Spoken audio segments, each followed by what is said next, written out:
So hi guys, taga media na tani guys. So JCAD 97.3 FM JCAD radio station. So nako diri sa office ni Kuya Joshua Cruz Armamento, the CEO of JCAD radio station. Diba? Tagaan ko niya sinina kay karon guys.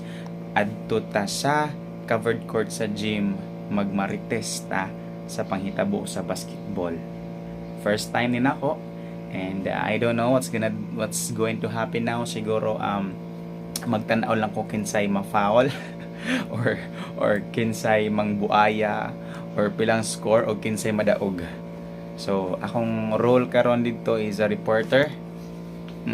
Reporter ha, dili maritis. Okay? Pwede rin sa gyapon maritis. O maoram na. Pero, atas JCAD Radio. Alright?